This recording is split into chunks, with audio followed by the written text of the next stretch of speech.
Hi boys and girls, this is again Sunday on a Saturday, and I know that most of us are still staying at home dahil karamihan sa mga countries around the world are still under lockdown. So probably one of the questions that you have been pondering on in the past weeks is the question of how can we still be happy in spite of everything that's going on around us. Let me share with you a study that was done by Sonia Limbomirsky.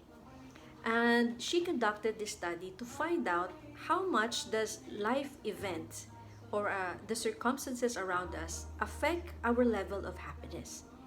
And the result will surprise you. Let me show you the pie chart that she's actually come up with after her scientific research, right? So that is the pie chart. Okay, and that's her name there.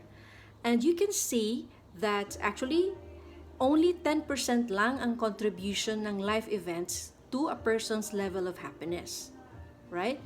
And 50% of which is actually attributed by somebody's genetics. And 40% is actually attributed by a person's actions or thoughts. So let me explain it to you.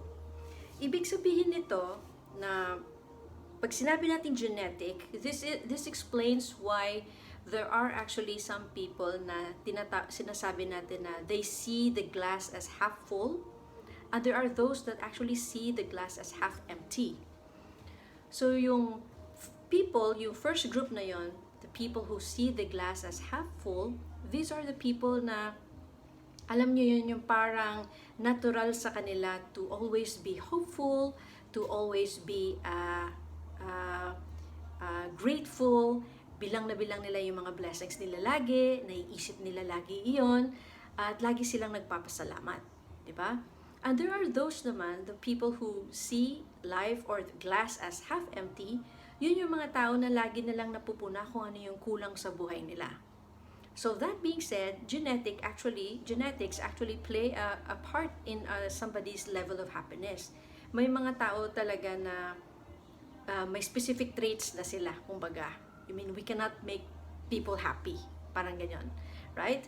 But also, yung life events actually also influences our level of happiness. Like marami sa atin ngayon, we are desperate dahil hindi tayo makakalabas, di ba? So nalulungkot tayo. We feel anxious because we don't know how long this is going to last, di ba? But that actually, yung effect nun is 10% lang sa level of happiness natin. What's very good news about this discovery is this 40%. The actions and the thoughts. Ibig sabihin, itong 40% na to, this is the area that we can control. Ibig sabihin, we can work on this area to increase our level of happiness. Diba? Mas exciting yon at good news sa atin lahat. Diba? So, having said that, I want to share with you some tips kung paano natin may increase yung level of happiness natin. And this is by developing habits or mga behaviors, right? That would actually help us. Okay? So yung first tip na yon is to recognize or to identify our character strengths, right? And to be creative on how we use these character strengths on a daily basis. So pag sinabi nating character strength, ano bang mga to? Pag sinabi nating character, these are, for example, integrity, humility, love, gratitude, love for learning, perspective, leadership. So these are all characters, right? So kailangan nating ma-identify ano yung mga strengths natin when it comes to character. So if you want to find out about the character strengths, you can visit viacharacter.org, or you can just simply ask your friends or your family, ano ba yung napupuna mong mga strengths ko when it comes to character, right? So pag na-identify nyo na yon, yung second assignment natin this week is for us to be creative on how we express these characters. There's character strengths. So for example, if it's love, we talk about love. For example, yun yung character strength mo. So perhaps you can, to express that, perhaps you can surprise a loved one. Like ngayon, usong-uso magpa-deliver online, right? Maybe you can order food and have it delivered to a friend of yours and surprise him or her. Or maybe if your character strength is gratitude, then maybe you can uh, send a text, a gratitude text, no, or a note to somebody just to say thank you for what he has done in your life or for you in the past that has greatly affected you. Baka yung thank you na yon hindi pa nakakarating sa kanya. Or maybe just remind this person para ma-inspire siya ulit. Di ba?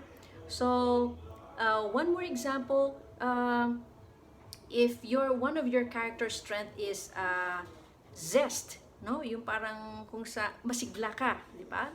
So maybe you can, if you're living with your family right now, maybe you can think of an activity na you involve the kids, you involve your spouse, you involve, the entire household, and just, have fun and, entertain each other, entertain yourself. Maybe you can tell jokes and all that.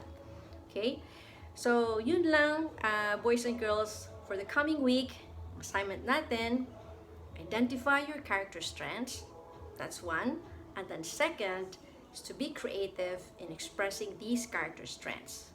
Why do we need to do that? Because when we say character strengths, these are actually strengths na parang natural na para sa atin. Ibig sabihin, when we express them more often, especially in creative ways, this